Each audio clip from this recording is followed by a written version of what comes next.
sobre lo que se quiere hablar. Esto que recién decíamos, ¿no? De entrar en las pruebas genéticas y de cómo las células se diferencian, vos decís, pero ¿qué puede estar pasando? Entonces, ¿por qué tanta rispidez, tanto enojo con estas pruebas prenatales? Y no, tanto en relación a las pruebas, el problema es que cuando se detectan lo que se dice como positivo de estas pruebas, es porque se está detectando que ese feto, que ya superó la semana 9 en adelante de gestación, ¿sí? Recuerden que en la semana 23 gana viabilidad extrauterina. Viabilidad extrauterina significa que ese feto nacido inmaduramente en la semana 23 o en adelante tiene probabilidades de vida extrauterina, ¿sí? La ley de interrupción del embarazo no dejó en claro hasta cuándo yo puedo interrumpir, porque dice que en la medida que la gestante refiera un significativo impacto en su salud física, psíquica y social, no hay límite para cuándo o hasta dónde yo puedo interrumpir.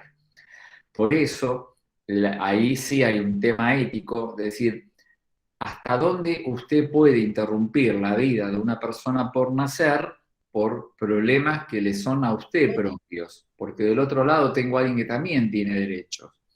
Entonces, la ley de interrupción en Argentina no dejó en claro cuál es el límite. El límite es lo que impacte en mí. Y recuerden que un feto de las 23 semanas en adelante tiene viabilidad extrauterina. Si yo mañana estoy embarazada y estoy en las, no sé, 28 semanas y tengo un problema, se me adelanta el parto, prematuramente obviamente, ese niño que va a nacer, ese feto nacido, se transforma en un recién nacido que si tiene un buen cuidado neonatal, tiene chances de vivir. También puede tener chances de no vivir y puede tener chances de quedar con secuelas en torno a un nacimiento tan prematuro. Pero ahí es donde siempre está la pulseada entre la ética, lo legal y los derechos de lo que la población quiere o desea, ¿sí? Pero bueno, la ciencia te va diciendo, ojo con lo que decidas, porque mirá que acá este feto tiene chances de sobrevivir más allá de tu útero. Entonces, hay cosas que pareciera que se pueden hacer, pero no deberían. Eso se los dejo como un capítulo para charlarlo seguramente en materias dedicadas a la ética, que hay siempre espacios para poder hacerlo. Volviendo al tema de estas células que habían diferenciado, y para terminar, por mí siempre me gusta tratar de que, pues esto se puede leer en todos lados, pero reflexionarlo o aprenderlo en un encuentro como el de hoy, es también muy enriquecedor. Vieron que decíamos que el cigoto, que eran dos células, empieza a replicar y se transforma en la mórula, ¿sí? La mórula, habíamos dicho que son todas células una igual a la otra, ¿sí? Y esa capacidad de ser una igual a la otra hacen que yo pueda tomar una célula, una solita de la mórula de 16 células que tiene, y no pasa nada. Y con esa célula, lo que sí puede pasar es el principio de clonación humana. Porque si yo tomo esa célula, que es igual a todas, puedo clonarme, ¿sí? Puedo clonar a esa persona y tener un niño y su clon, por ejemplo. Esto, a ver, vos decís, ¿es ciencia ficción? Yo creo, mira, ya clonaron ovejas, clonaron vacas. No me extraña que haya algún laboratorio en el mundo que esté clonando humanos. Seguramente lo están haciendo, pero no lo sabemos porque éticamente todavía es muy reprochable en la sociedad científica, ¿sí? Pero ya clonaron todo. Así que yo me juego que algún laboratorio está clonando humanos y viendo qué está pasando. Lo que sabemos es que las clonaciones resultan tentativas porque funcionan, pero la oveja Dolly nació como que era una oveja vieja de 90 años y sufrió las consecuencias de la clonación. Las vacas, Argentina clonó vacas, tenemos a Pampa y Pampita, ¿sí? Que no es la vedette un modelo mejor dicho, sino que son dos vacas muy bonitas, pero la Pampita, que era la hija clonada de Pampa, tuvo una vida con bastantes enfermedades que no se esperaban, no tuvo las de Dolly, ¿sí? Se perfeccionó mucho, todo el tiempo se está perfeccionando estas técnicas. Pero bueno, no murió, digamos, muy naturalmente la pobre. Entonces, fíjense que Argentina está dentro del marco de está estudiando sobre la clonación reproductiva, se llama eso. Las células que vos le sacás a una mórula, ¿sí? Se llaman totipotentes. Totipotentes, ¿qué significan? Que pueden generar otro ser humano en su totalidad, porque tienen toda la información genética para transformarse en un blastocito y en una persona después, en un ser humano completito, ¿sí? En cambio, ¿sí? Como vemos acá, lo que recién decía el colega Franco, tenemos una célula que ya se diferenció en el trofoblasto y en el embrioblasto adentro, ¿sí? Macizo celular externo e interno. Estas células ya están diferenciadas, cada una sabe lo que va a hacer. Y esas células reciben el nombre de pluripotentes, ¿sí? Es decir, ya no pueden crear un humano en su totalidad, pero solitas pueden crear cosas muy interesantes. ¿Cómo qué? Como tejidos, ¿sí? Órganos, tejidos que van a formar órganos y sistemas. Entonces, acá hay un problema bastante interesante, porque si yo tomo un embrión, estoy antes de la semana, acá todavía no llegamos al día 14. Para la ley argentina yo puedo decir que esto es una persona humana que tiene derecho. En el Reino Unido no es una persona todavía porque no llegamos al día 14. Puedo tomar una célula del macizo celular interno y crear líneas celulares, neuronas, puedo crear tejidos cardíacos, crear células hepáticas, ponerle que alguien tiene un cáncer, bueno, no sé, tiene una enfermedad neurodegenerativa, Alzheimer. Bueno, si yo tomo células de este embrión que tienen capacidad pluripotente, es decir, no pueden generar otra persona, pero pueden generar ectodermo, pueden generar células neuronales. Pero para que eso ocurra, cuando yo le saqué una célula al embrioblasto, ya ese embrión no puede terminar siendo un embrión y un feto después. No, ya está. Le saqué una parte vital de su formación. Entonces destruí un embrión. Pero como no es persona, porque estamos antes del día 14, no pasa nada. Esto, entonces, son los dilemas que se van a ir despertando en la medida que la ciencia permita que esto ocurra con más seguridad, ¿sí? Porque ya no vamos a tener un problema con los órganos que nos faltan.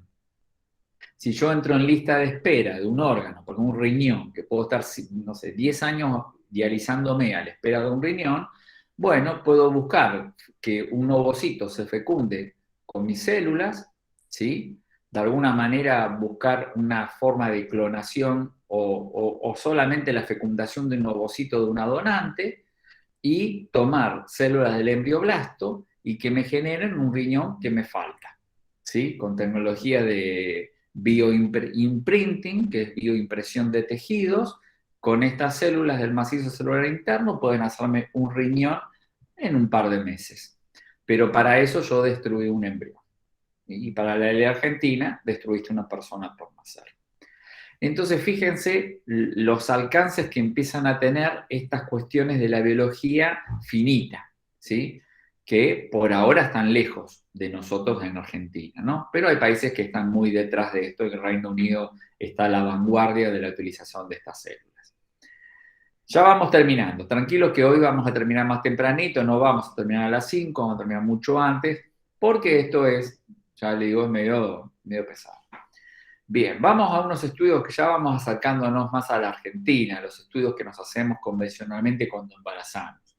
Las ecografías convencionales son un clásico, ¿sí? Hoy tenemos 3D, 4D y el otro día me enteré que hay una que se llama 5D. No sé lo que te muestra una 5D. Ya la 4D no sé lo que muestra, pero bueno, cada vez le ponen más dimensiones a las ecografías. Y una ecografía, pero que tiene indicación, ¿sí? Generalmente se realiza en algunos centros cuando hay una ansiedad muy importante en saber sobre el crecimiento fetal, sobre si hay anomalías, cuando hay antecedentes paterno-filiales, ¿sí? En relación, yo tuve un niño que murió prematuramente, tuvo un aborto espontáneo, nació con malformaciones. Bueno, la ecografía de transluminiscencia nucal y del hueso nasal es una ecografía que se puede realizar. Lo importante acá es el ecografista, porque tiene que saber hacerla, saber medir la cantidad de líquido y desplazamiento de estos huesos a partir del líquido que se junta en el hueso nasal y en la columna cervical. Digamos, no es una ecografía convencional. Tiene que tener un muy buen médico que sepa hacer la ecografía y sepa leerla, ¿sí?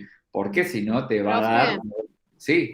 ahora también se hace por la edad de la madre, porque por ejemplo en mi caso yo fui mamá Ujú. después de los 30 y a los 2 me hicieron esa La ecografía. transluminiscencia. Sí, Claro, pasa que recuerden que hoy la edad, ¿sí? Como grupo etario, te pone en lo que son embarazos de alto riesgo, ¿sí? De alto riesgo para la gestante, pero también para la gestación. Tener menos de 18 años te pone en un embarazo de alto riesgo. Hasta hace un tiempito eran los 35 años, se considera que empieza a ser un embarazo de alto riesgo.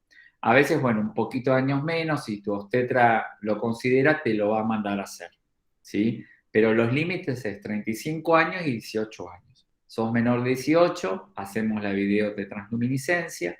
Si sos mayor de 35, te hacemos la video de transluminiscencia. ¿Por qué? Porque se considera que entras en un grupo etario de alto riesgo. Usted me dice que, bueno, yo no tengo 35, tengo 30. Bueno, ahí va un poco de la mano de la relación que tengas con tu obstetra y de que vos lo puedas pedir o el obstetra diga, mira, me gustaría que lo hagamos, ¿sí? Pero es importante que te expliquen lo que se puede encontrar, bueno o malo, ¿sí? Porque hay familias que deciden, no, no, no, yo no quiero saber eso.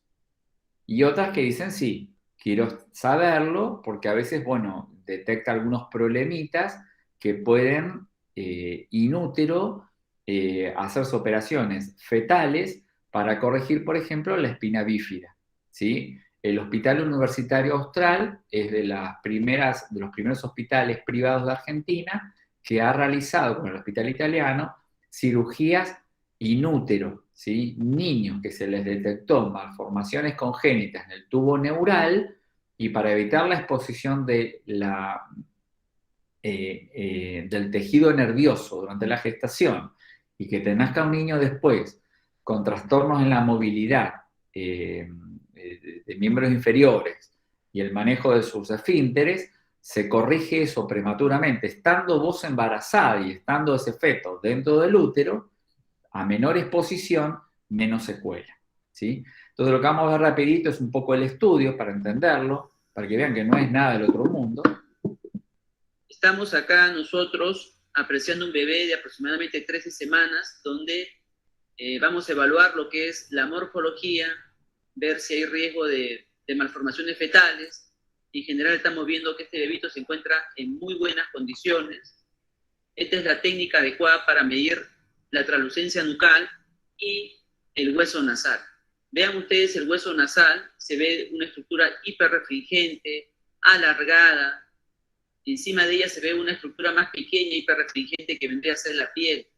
Y miren ustedes, a nivel de la punta de la nariz también se ve hiperrefringente. Miren, esto es un artefacto. Miren cómo la punta de la nariz se coloca hiperrefringente, ¿no? Ahí hay una congregación de ecos hiperrefringentes que hacen que se vea de esta manera. Entonces, piel, esta es la piel, hueso nasal, punta de la nariz. Este de acá vendría a ser el hueso frontal. Miren ustedes el hueso frontal en dos partes, el hueso frontal. Y aquí tenemos lo que es el hueso del maxilar superior. Maxilar superior, este es el maxilar inferior. Maxilar superior, maxilar inferior, y este de acá vendrían a ser los huesos que van a conformar el paladar, los huesos efenoides y etmoides, ¿no? Todo esto de acá son estructuras normales. Vean ustedes que para tomar una ecografía, el bebito debe estar idealmente mirando lo que es el traductor, está mirando el traductor. Y para que sea una foto ideal, debe de verse toda la cabeza y el tórax. Esa es una foto ideal. Esa es una foto ideal. Y aquí vemos la translucencia nucal, ¿no? Que vamos a medirlo también. Vamos a medir esa translucencia nucal que a simple vista se ve que está dentro de valores normales. Dentro de valores normales. Vamos a medir acá la translucencia nucal y mide 0.9 milímetros, que para 13 semanas que tiene este bebito está dentro de valores normales. Vean ustedes que más o menos tiene 13 semanas con 6 días y tiene una longitud coronal de 79 milímetros. Y este es un bebito completamente normal desde el punto de vista de la medición del hueso nasal y la translucencia nucal. Miren ustedes ahí, ¿no? El bebito está mirando hacia el traductor y aquí vemos el hematoma. Bien, lo que yo quiero, a ver, no se trata de que seamos ni menos que menos expertos, pero que cuando ustedes escuchen, como dijo recién la colega, a mí me mandaron a hacer la ecografía de transluminiscencia, sepan de qué se trata.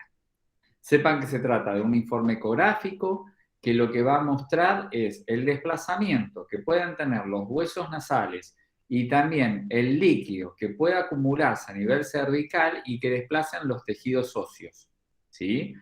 Ese es el sentido que tiene la transluminiscencia, porque en la medida que ese líquido acumule y desplace, es indicador de malformaciones congénitas en ese niño, ¿sí? Eso por un lado. Esa es la idea de poder ver estos videos y cuando escuchen que hay alguna gestante que le tienen indicado esto, ustedes sepan de qué se trata de lo que se va a estar haciendo, ¿sí? Que no es más que una ecografía buscando una posición especial, determinando la presencia de estos tejidos óseos y si están o no desplazados por líquido que se acumula patológicamente, ¿sí? Vemos un video con patológicos. La translucencia nucal es una zona negra ubicada atrás del cuello fetal, vista por los ultrasonidos y es producido por la colección de líquido por debajo de la piel. La asociación del incremento del pliegue nucal de los fetos en el segundo trimestre con alteraciones cromosómicas se empezó a describir en 1985.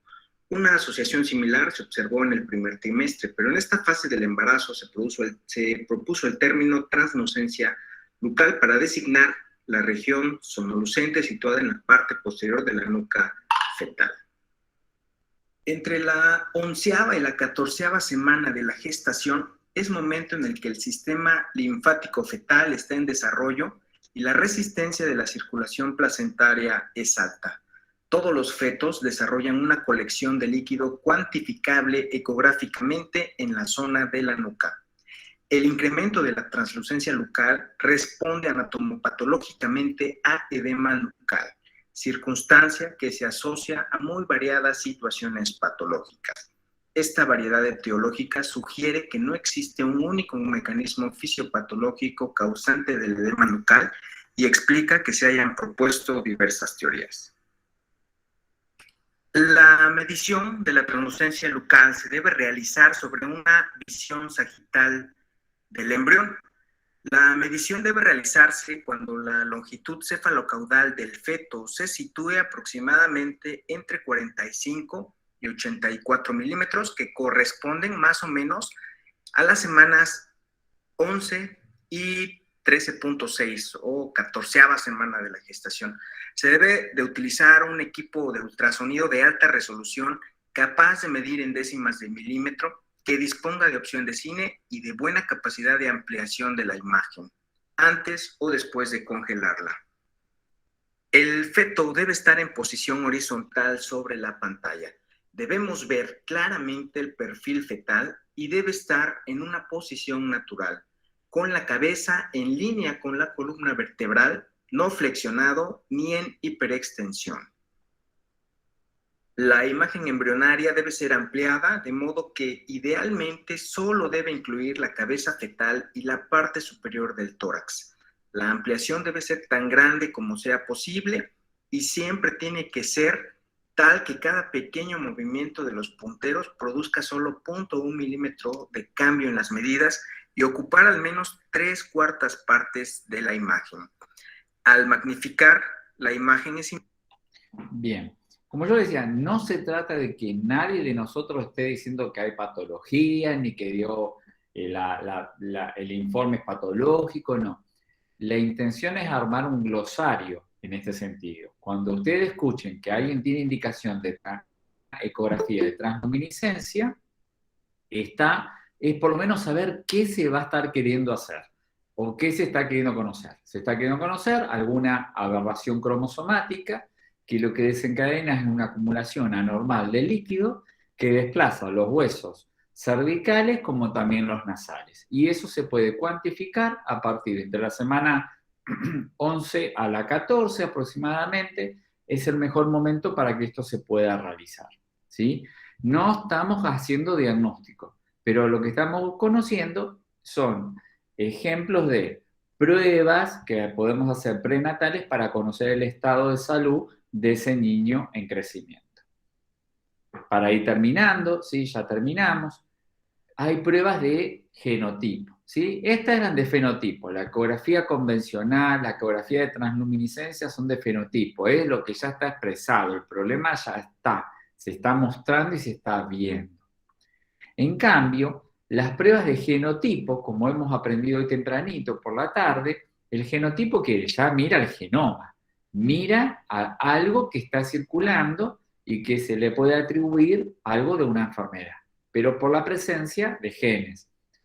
Hay una prueba que es muy común de poder hacer, se llama prueba de alfa-fetoproteína en suero materno, que se hace entre la semana 15 y 20, ¿sí? Y se detecta una proteína que produce el embrión, después la produce el feto, porque acuérdate que las primeras 8 semanas somos un embrión y después somos un feto, ¿sí? La produce el embrión en muy poquita cantidad, el feto la produce mucho más, la elimina por la orina, se mezcla con el líquido como parte del líquido amniótico, atraviesa la placenta y empieza a circular en la madre. Por eso yo le puedo sacar sangre a esa señora y determinar la concentración de alfa-fetoproteína. La concentración aumentada de este tipo de proteínas que vienen del feto pueden dejar abierta la posibilidad de defectos en la pared abdominal, en el feto, algo que se llama onfalocele o gastroquisis, que es, hay una porción de músculo y de peritoneo que está ausente y tus intestinos están fuera de tu cuerpo, ¿sí? Y hay niños que te nacen así, ya lo vamos a ver en neo. Y, o defectos en el tubo neural, donde puede aparecer lo que se llama el meningocele o la espina bífida, que es lo que hoy estamos pudiendo operar in útero, ¿sí? Otra manera de determinar la concentración de alfa-fetoproteína, vos decís, pero no consigo o no tengo seguridad de la concentración que tengo en la muestra de la sangre de la mamá, es tomar líquido amniótico. Y ahí se hace lo que se llama la amniocentesis, ¿sí? El sufijo centesis, acordate que es ¿qué? Extracción, ¿sí? Profe, una pregunta. ¿Sí? ¿Qué vendría a ser? Una punción, ¿no? ¿Que le hacen? Sí. Es una punción que la idea es sacar, te dice el nombre, amniocentesis, extraer líquido amniótico, porque esta proteína que produce el feto la elimina por la orina fetal y la orina queda atrapada en el líquido amniótico de ese feto que está dentro del corion y del amnio, que son las dos membranas ovulares más importantes. Entonces, la amniocentesis no se le promueve a cualquier mujer embarazada porque tiene sus riesgos. Entre los riesgos tenemos, mira, ya vamos aprendiendo términos importantes. Corioamionitis. Todo lo que termina en itis, ¿qué significa? Inflamación. Muy bien, proceso inflamatorio y generalmente a expensas de una infección. Es el clásico, ¿no? Tengo uretritis, dermatitis, bueno, corioamionitis son las dos membranas ovulares que tienen atrapado tu feto y tu embrión, ¿sí? El corion es la membrana más externa y el amnio es la más interna. Son las dos membranas que cubren y atrapan al embrión y al feto después. Entonces, cuando a vos te hacen una amniocentesis, se perfora el corion y el amnio y puede desencadenar ¿qué? Una infección. También puede desencadenar un aborto espontáneo, ¿sí? La interrupción del embarazo espontáneamente, infecciones de partes blandas maternas. las infecciones de partes blandas. Acuérdate que una parte blanda, ¿qué es? Tu tejido celular subcutáneo y tu tejido muscular, ¿sí? Eso se llama partes blandas, es decir, una infección del punto de inserción de esa aguja, y la probabilidad, se ha evidenciado que hay mujeres que te hacen la amniocentesis entre la semana 14 a la 20 y te llega tu semana 30 y tenés una hemorragia de la segunda mitad, desencadenada por la amniocentesis que te hicieron, no sé, hace 2 meses atrás, ¿sí? Es una probabilidad. El procedimiento necesita del ecoseguimiento y vamos a ver el video de cómo se hace como para que tengan una idea de qué se está haciendo, ¿sí? O cómo es eso de una amniocentesis. Miren.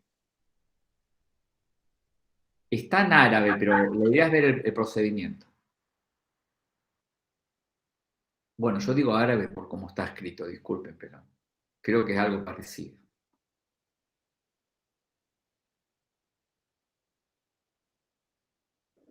Bueno, ahí ven todo el equipamiento estéril. Van a ver que no es muy complejo. Tiene una aguja de punción, la jeringa de 20 centímetros cúbicos.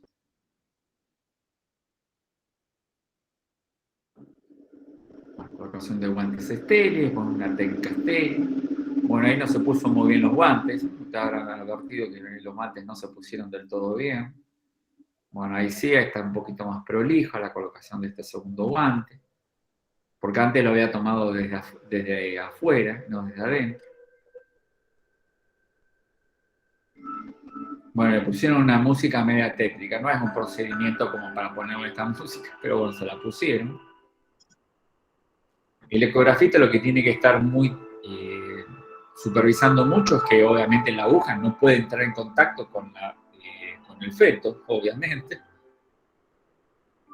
Por eso se llama que son punciones ecoguiadas.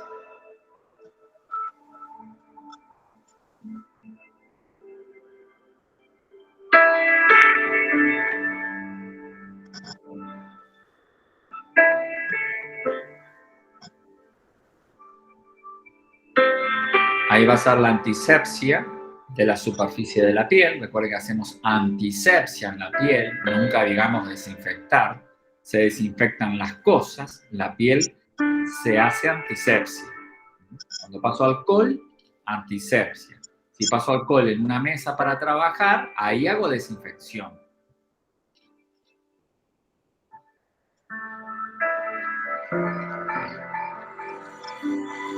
Ese es un campo. Ah, no, es la bolsita para para el ecógrafo. El transductor.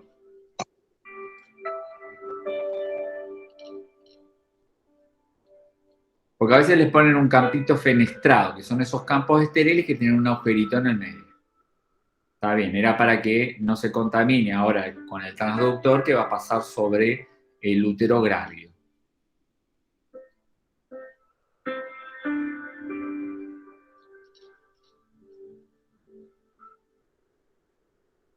Lo que toca está buscando que no, si toca algo duro, obviamente es el feto. Entonces se asegura con qué? Tocando partes blandas, ¿sí? ¿Ven? Ese es un campo fenestrado. Todo lo que tenga agujerito se llama campo fenestrado. Cuando es un campo sin agujerito se llama campo liso, ¿sí? Campo fenestrado con agujerito. Campo liso es liso, no tiene agujeritos. Lo ideal sería poner ese campo sobre la superficie donde se va a trabajar. Pero bueno, acá no lo hace.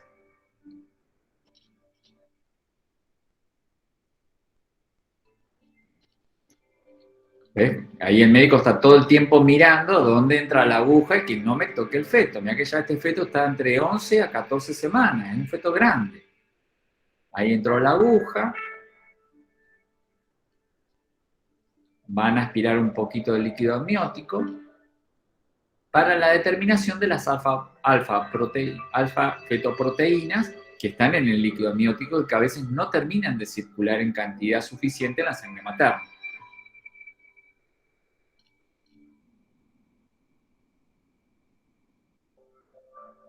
líquido normal, tiene ese color así amarillito.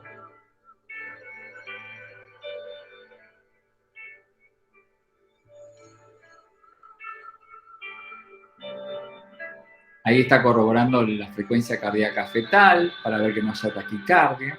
Feto que no sufrió problemas, no taquicardiza. Listo, ahí termina el procedimiento.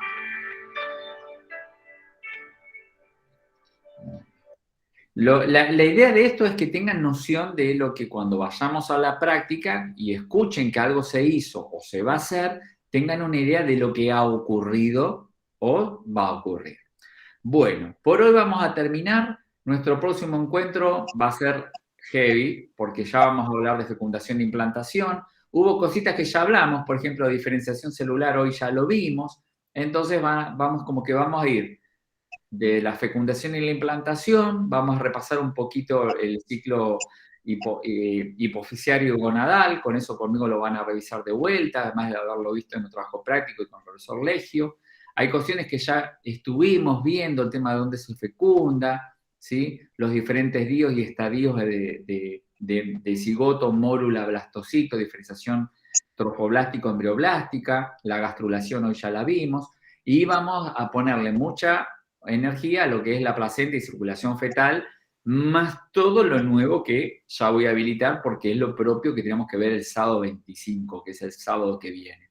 Así que ahora yo voy a habilitar la clase, la parte 2 de la unidad 2, pero paciencia porque todavía quedan algunas cositas por ver de la 1 y mucho y todo de la 2, ¿sí? Así que bueno, eso hasta acá hoy, vamos a detener la grabación.